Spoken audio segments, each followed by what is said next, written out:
सुखदेव स्वामी से प्रश्न किया, स्वामी जी महाराज, मेरी जिज्ञासा है, आप भक्तराज ध्रुव जी की चरित्र हमें श्रवण कराइए। भक्तराज ध्रुव जी वन में क्यों गए? वन में गए तो क्या हुआ? वन से लौट करके आए तो फिर क्या हुआ? स्वामी जी महाराज विस्तार से भक्तराज ध्रुव का चरित्र हमें श्रवण कराइए। तब सुखदेव स्वामी जी परीक्षित को संबोधित करते हुए कहते हैं,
परीक्षित जी महाराज,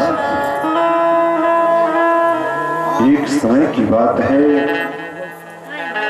राजा उत्तानपाद अपने राजसिंहासन पर विराजमान थे और उसी वक्त सुरुचि का पुत्र उत्तम अपने पिता की गोद में बैठ करके खेल रहा था। कुछ ही देर के बाद उनकी दूसरी पत्नी सुनीति का पुत्र ध्रुव भी आया और वो उनकी गोद में बैठने के लिए मचल गया, किंतु वहीं पर उनकी सौतेली मां सुरुचि विराजमान थी। सुरुचि ने कहा, नहीं, तुम राजा के गोद में बैठने के अधिकारी नहीं हो, क्योंकि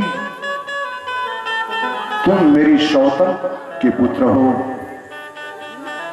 यदि तुम्हें इनकी गोद में ही बैठना है तो जाकर के तपस्या करो, और तपस्या के फलस्वरूप जब भगवान प्रसन्न होंगे तब मांगना, हे भगवान,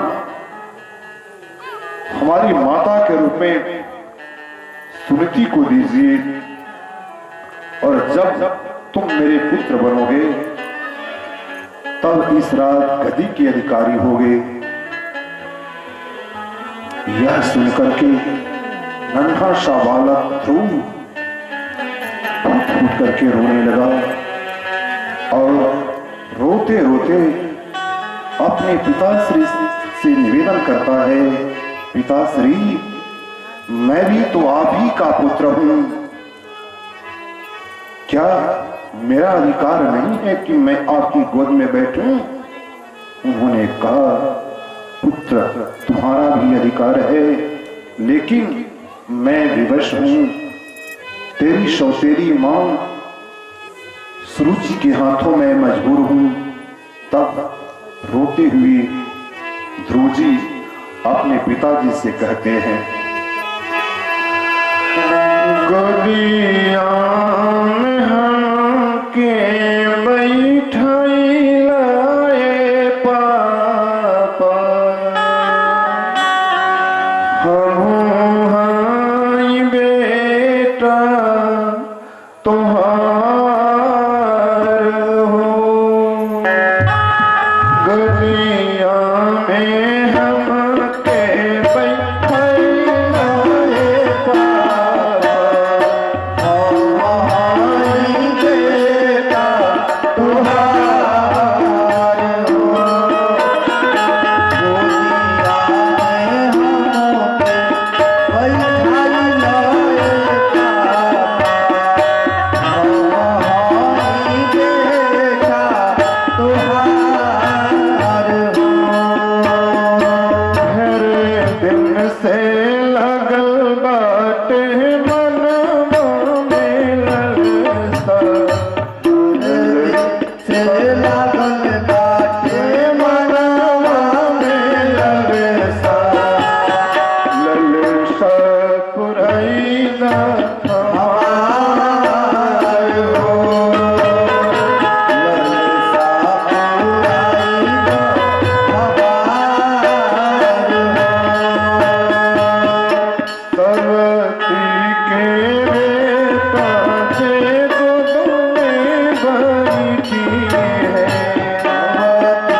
सुनीति के पास पहुंचते हैं, सारा वृतांत सुनाते हैं।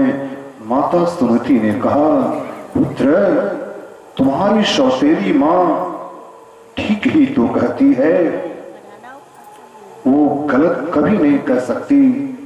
भले वो हमसे सलतिया डाह रखती है, तेरे प्रति ईर्ष्या का भाव रखती है, लेकिन पुत्र अपना भाव उनके प्रति कभी मत बिगाड़ना। मैं भी उनके प्रति कभी अपना भाव नहीं बिगाड़ूंगी। धर्मानुरागी प्रेमी सज्जनों, माता ये होती है, माता ये होती है जो विपरीत परिस्थिति में भी अपनी संतान को कभी भी गलत मार्ग पर चलने के लिए प्रेरित नहीं करती है। आज माता सुनीति ने ध्रुव जी को कहा, पुत्र वन को जाओ और जा करके भगवान का ध्यान करो, तपस्या करो पुत्र। अरे इस सांसारिक लोग और गति के चक्कर में क्यों पड़े हो, इस पद के चक्कर में क्यों पड़े हो पुत्र।